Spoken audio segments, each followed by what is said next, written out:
Bele tato lampaya atau lenglung Kulam yang jerit penyakit urang lain Kalan kuatekum penuh lam lengan ataje Sadarlah kawanku pegat laju sabah WC Bele dalam kerung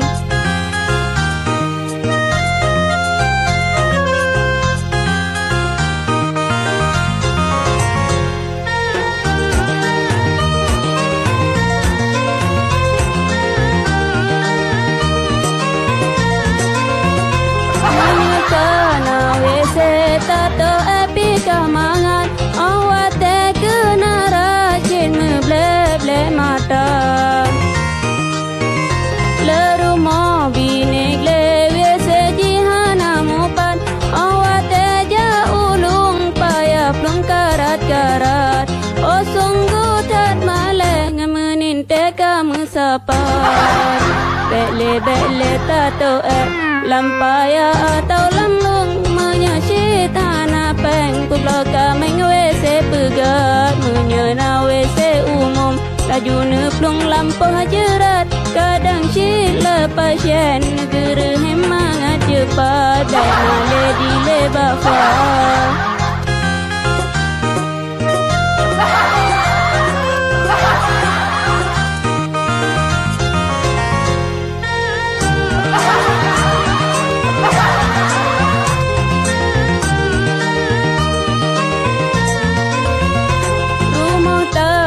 Bergeleng berji agar pemana Walaupun binte belut ubong on meriah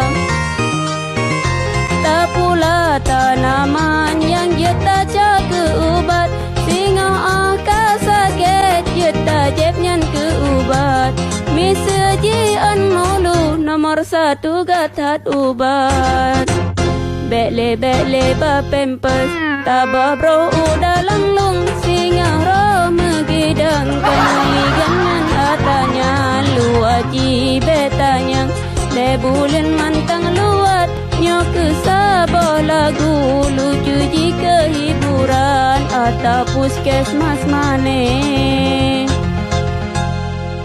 Doa Amandu orang lu Mesti bukan ha buka WC Kali bekah leu cik Rina yu doa jauh lu Kahana bekah doa apa sih? Kahana bekah apa sih? Apa doa? WC Malungan. Membukahan buka WC. Mupeng dan yuk buka WC. Lalu WC terbang ah. Kadang-kadang getol gerta gepopo je gede likon. Nah WC yang tempat mana? Mana mana bisa pulang Lalu Anan WC pandai nak buka WC. Pak doa. Kena WC kena lu Pak doa. Ngang kena nak berarti yang nyang ada hai dono. mak luang hana lalu WC Membukahan doa apa WC? Pak ni biper nak buka WC, Pak ni biper nak buka WC, Pak ni biper nak buka WC.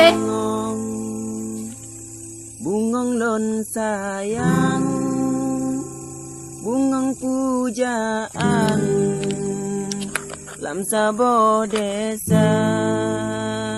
Atanya luaji betanya Lebulin mantang luat Nyok kesabah lagu lucu jika hiburan Atau puskesmas mane Doa. Amandu orang lu Mesti bukan ha buka WC. Kali bekah leu cik Rina yu doa jauh lu Kahana bekah doa apa sih? Kahana bekah apa sih? Apa doa? WC Malungan. Membukahan buka WC. Mupeng dan yuk buka WC. Lalu WC terbang ah. Kadang-kadang getol gerta gepopo je gede likon.